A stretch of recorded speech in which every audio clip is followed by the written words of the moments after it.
Salut à tous, j'espère que vous allez bien. Aujourd'hui, on se retrouve pour parler de l'épaule instable. On avait un peu commencé à parler de l'épaule instable dans la précédente vidéo, en détaillant les mécanismes de luxation, mais il faut savoir que les instabilités d'épaule ne surviennent pas uniquement à cause des luxations traumatiques. En effet, elles peuvent être soit liées à une hyperlaxité, c'est-à-dire une souplesse excessive des ligaments, à une subluxation, où l'articulation se déboîte mais partiellement, ou encore à une micro-instabilité, qui est beaucoup plus subtile et difficile à diagnostiquer. Imaginez-vous en train de soulever un poids ou d'attraper quelque chose sur une étagère, et là, votre épaule lâche. Pas de douleur aiguë, mais une sensation bizarre, comme si elle allait sortir de son axe. Alors, comment savoir si votre épaule est instable, et surtout, que faire pour améliorer votre situation? Bonjour, et bienvenue dans cette mini-série sur l'épaule, proposée par Physiophie.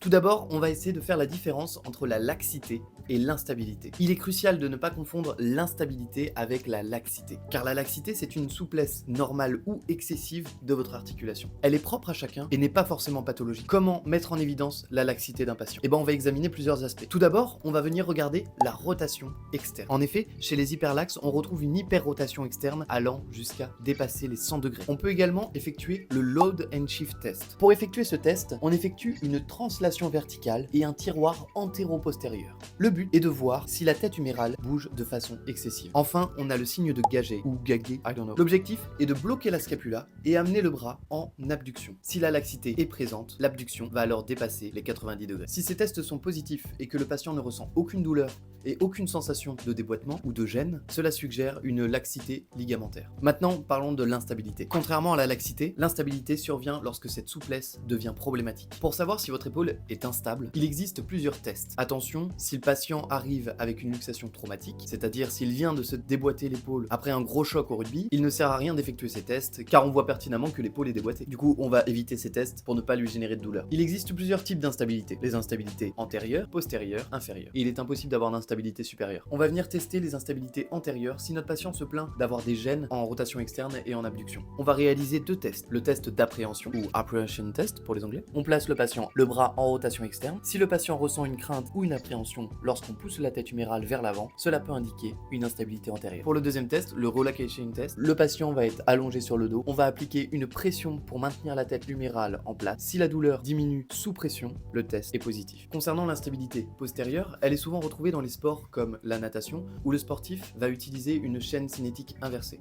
Qu'est-ce qu'une chaîne cinétique? Une chaîne cinétique inversée signifie simplement qu'au lieu de pousser et de tirer avec les jambes, il vient le faire avec les bras. On retrouve alors deux tests. Le jerk test. L'objectif du jerk test, c'est de postérioriser la tête humérale. Pour réaliser ce test, on vient stabiliser l'épaule et on place le bras en abduction à 90 degrés, en rotation interne. Si on entend un claquement lors de la compression de la glène, c'est le signe d'une instabilité postérieure. Pour le Kim test, on va venir mettre le patient à 90 degrés d'abduction, on vient le placer en rotation interne et on va venir exercer une pression vers sa direction.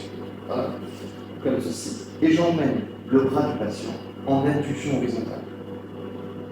Mais maintenant, comment est-ce qu'on peut traiter l'instabilité? En rééducation, on va identifier le mouvement pathologique et on va essayer de travailler ces mouvements pour essayer de diminuer la douleur et restabiliser l'épaule. Comment stabiliser une épaule? Si on revient aux bases de l'anatomie, les éléments qui vont permettre de la stabiliser sont les ligaments, mais également les muscles. Si les ligaments font défaut, passons aux muscles. Par exemple, pour les instabilités postérieures, on vient renforcer les muscles postérieurs, le deltoïde postérieur et l'infraépineux. On peut alors réaliser des exercices comme venir écraser un ballon avec son coude, où on vient alors chercher l'abduction, et également travailler en rotation externe avec une charge afin de renforcer l'infraépineux. Dans le cas d'une instabilité antérieure, on va venir renforcer le deltoïde antérieur ainsi que le grand pectoral. Dans la rééducation, on va utiliser les modifications de symptômes. La modification de symptômes est une technique clé qui nous permet d'identifier précisément l'origine du problème afin d'ajuster le traitement. Mais comment est-ce qu'on vient modifier le symptôme? Il est par exemple possible de venir accompagner la scapula. On vient placer la main sur la scapula pour accompagner le mouvement et on peut également faire un soutien postérieur où on va aider manuellement